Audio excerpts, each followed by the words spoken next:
Rồi, xin chào các bạn nhé. Hôm nay mình xin hướng dẫn các bạn học lại từ bài chào hỏi nhé.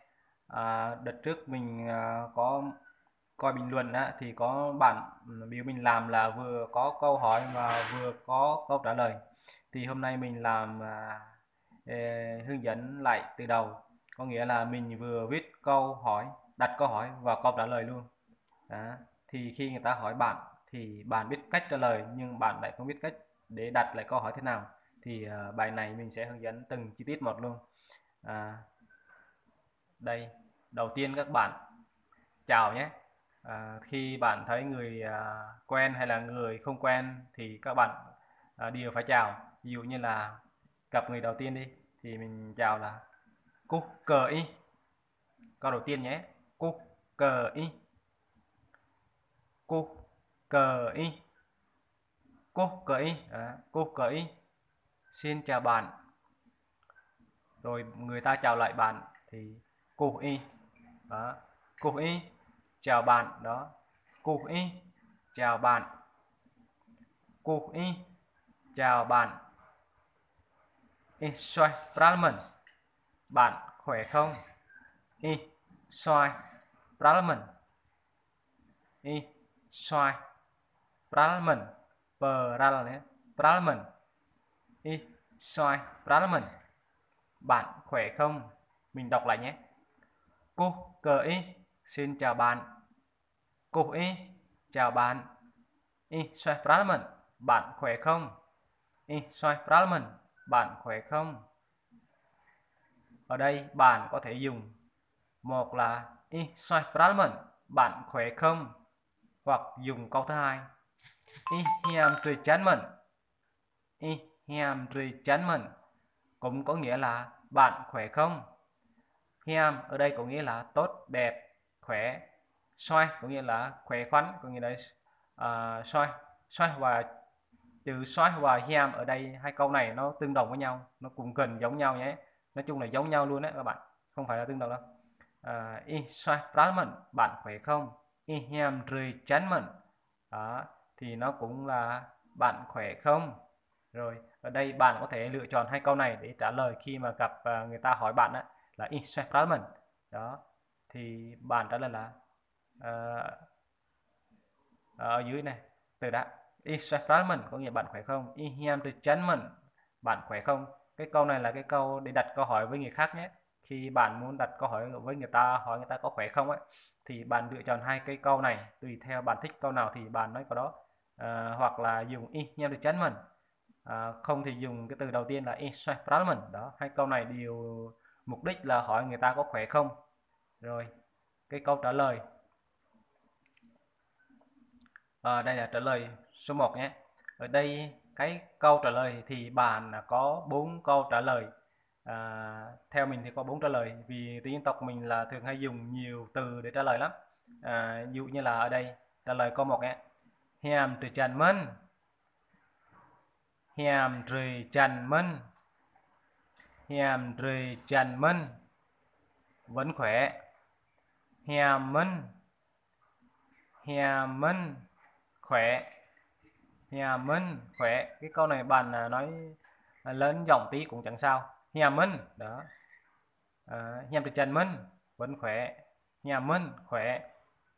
Rồi cái câu học thêm hai câu trả lời tiếp, là câu ở dưới câu 2 này, trả lời này.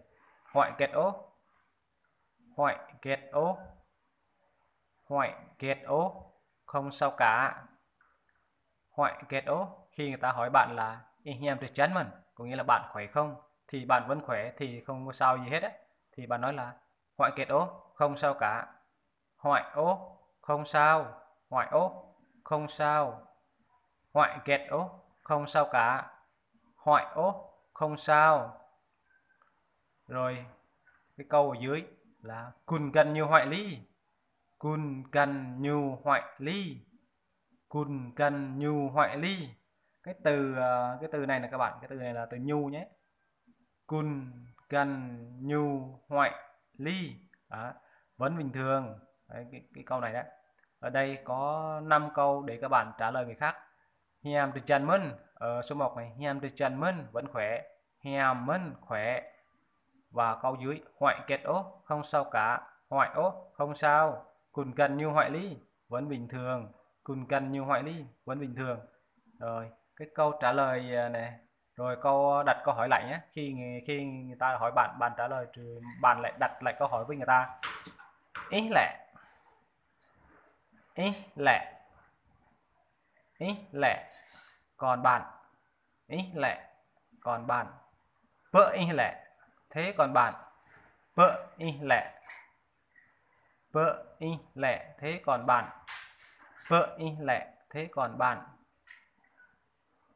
ý hem lẹ, còn bạn thì sao, ý hem lẹ, còn bạn thì sao. Đó, ý hem lẹ, còn bạn thì sao, ý lẹ, còn bạn, vợ ý lẹ, thế còn bạn, ý hem lẹ, còn bạn thì sao. Đó, rồi mình đã hướng dẫn các bạn cách hỏi và cách trả lời. Rồi ở đây mình sẽ đọc lại từ đầu nhé. Cô ý xin chào bạn. Cô ý chào bạn. Ich spreche, bạn khỏe không? Ich habe German. Rồi câu trả lời này. Ich habe German, vẫn khỏe. Ich habe khỏe. Ich lẹ, còn bạn. Vợ ich lẹ, thế còn bạn. Ich habe lẹ, còn bạn thì sao? Trả lời ngoại kết ố không sao cả, ngoại ố không sao, cùn cần như hoại ly vẫn bình thường. Rồi các bạn, mình đã hướng dẫn xong các bạn học tiếng như đây, cách đặt câu hỏi và câu trả lời. Ở đây xin đọc lại lần cuối này. Cô ý xin chào bạn. Cô ý chào bạn. Ich spreche, bạn khỏe không? Ich habe German, bạn khỏe không? Trả lời Ich habe German, vẫn khỏe. Ich habe khỏe. Hoại kết ố không sao cả, hoại ố không sao, cùn cần như hoại ly vẫn bình thường. Hỏi lại ý lẹ, còn bạn, vợ ý lẹ, thế còn bạn, ý hém lẹ, còn bạn thì sao. Rồi mình đã hướng dẫn xong cách hỏi, trả lời và đặt câu hỏi với đối phương khi giao tiếp với người Gia Rai. Rồi mình xin dừng video ở đây. Chúc các bạn học thành công, học giỏi, nhanh thuộc lòng và để giao tiếp với người Gia Rai. Ở đây thì rất là ồn ào các bạn, mong các bạn thông cảm. Ở đây gió thì rất là to, mình đang ghi âm trong nhà mà gió mạnh lắm các bạn, là rất ồn ào, các bạn thông cảm nhé. Rồi mình xin dừng video.